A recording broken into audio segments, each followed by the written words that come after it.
আসসালামু আলাইকুম, সবাইকে শুভেচ্ছা জানাচ্ছি। আমি শরীফুল হালিম, আমি ম্যাথস্পার্কের ইউটিউব চ্যানেলের প্রতিষ্ঠাতা।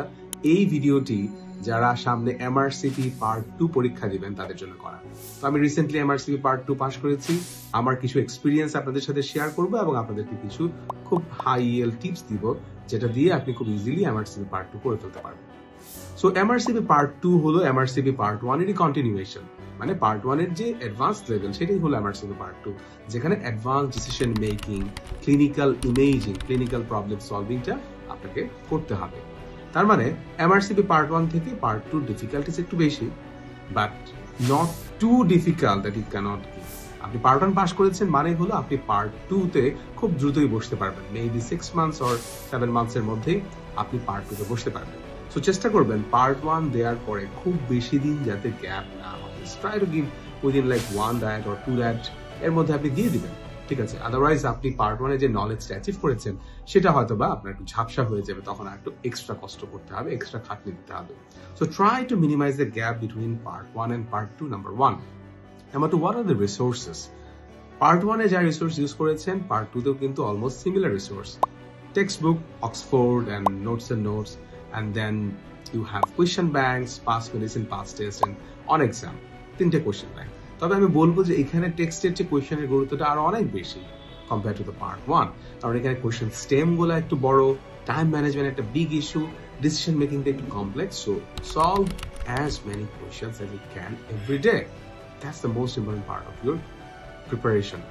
এবং আপনি চেষ্টা করবেন যে প্রত্যেকটা কিউ ব্যাংক শেষ করার পরে কিউ ব্যাংকের নিজস্ব মক আছে, সেই মকগুলা দিয়ে দেওয়ার জন্য।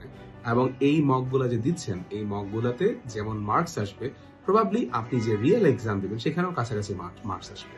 আর যখন কিউ ব্যাংকের মকস গুলো আপনি শেষ করে ফেলবেন, then your target should be taking the mock from the RCP. আরসিপির মকে 127টা কোয়েশ্চেন আছে। You take this mock and if you get a good marks, suggest you will also do well in a real exam. So real exam টা কেমন? Real exam is just like part 1, 3 hour paper 1, 3 hour paper 2, মাঝখানে 1 ঘন্টা gap. এবং এই 3 hours এ যেহেতু 100 question solve করতে হবে, so time is very limited. So try to be very careful with your time. Time management কি এখানে more important than part 1. Part 1 আসলে কোয়েশ্চেন স্টেম ছোট হয়, so often that's very straightforward. Time management not a big issue, but here it's a very big issue. So be careful with time. I'm telling it again and again. And আপনার যেখানে পরীক্ষা হচ্ছে সেই পরীক্ষার সেন্টারটা আপনি চেষ্টা করবেন আগের দিন বা একদিন দুদিন আগে একটু ঘুরে আসার জন্য। আপনি কোথায় বসবেন, কোথায় রেস্ট নেবেন, have an idea, have everything set. For example, take an Uber, অথবা আপনার যদি গাড়ি থাকে তো আরো ভালো। সো আপনি উবার বা গাড়ি আগে থেকে সেট করে রাখবেন, যাতে করে আপনার ট্রান্সপোর্টে সকালবেলায় কোনো অসুবিধা না হয়, ঠিক আছে? So that's it. এখানে আমি আমার কিছু বেসিক অ্যাডভাইসেস দিলাম।